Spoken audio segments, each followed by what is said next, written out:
Oke, terima kasih kawan-kawan wartawan bahwa kami telah melaporkan adanya dugaan tindakan malpraktek yang terjadi di sebuah klinik bereputasi internasional di Jakarta Selatan.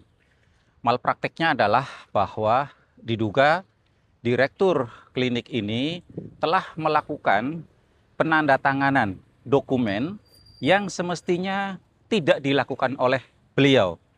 Kenapa?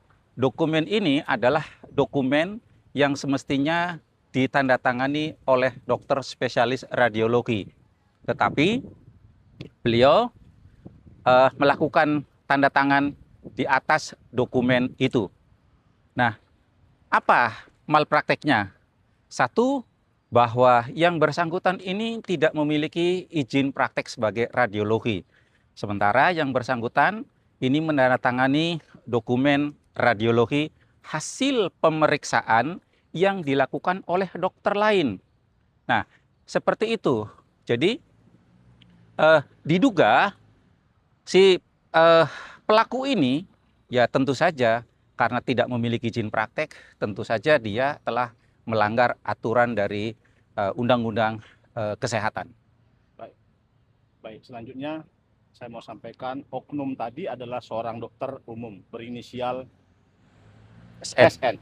Oknum tadi hanya memiliki surat izin praktek sebagai dokter umum, tapi patut diduga oknum dokter SN tadi pada tanggal 15 September dan tanggal-tanggal berikutnya itu melakukan tindakan medis di bidang radiologi, mengeluarkan ekspertis USG garis miring X-ray report, di mana ini bukan kompetensi beliau sebagai dokter spesialis radiologi yang memiliki surat izin praktek SIP sebagai dokter spesialis radiologi. Beliau melanggar standar kompetensi, standar operasional prosedur, standar pelayanan berdasarkan Undang-Undang 17 tahun 2003 tentang kesehatan.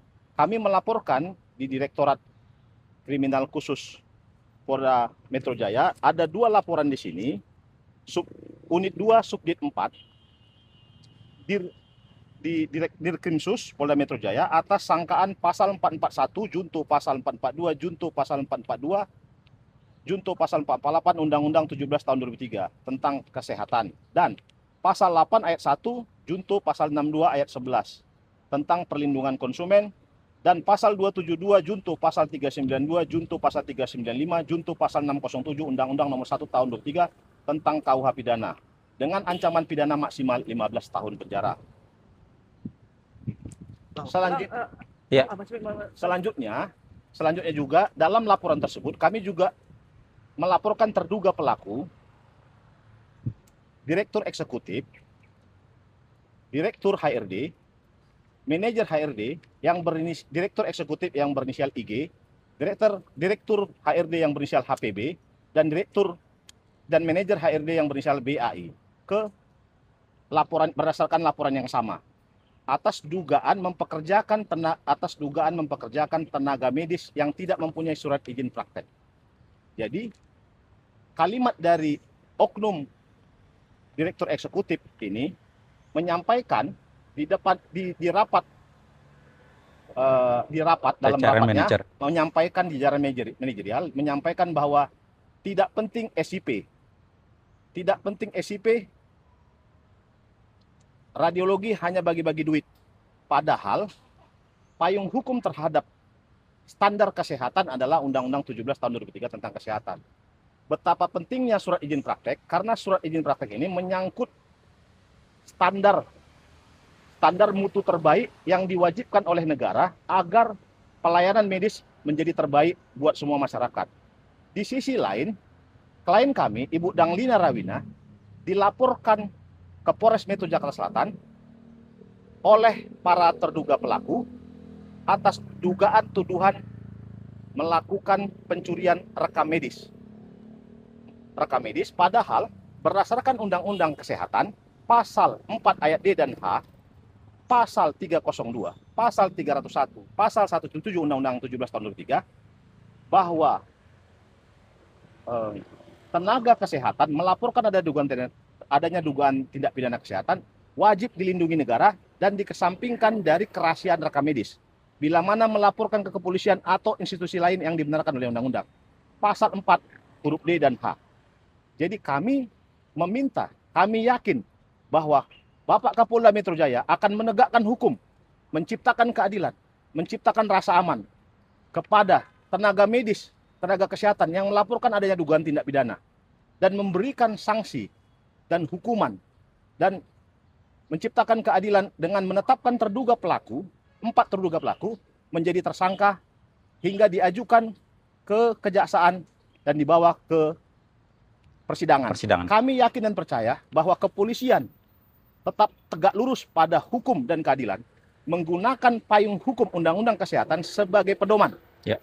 Dan kami juga yakin bahwa berdasarkan bukti-bukti digital rekaman dan digital yang lain, berdasarkan pasal 51 Undang-Undang ITE, bukti yang kami ajukan adalah bukti yang sah dan sempurna di mata hukum.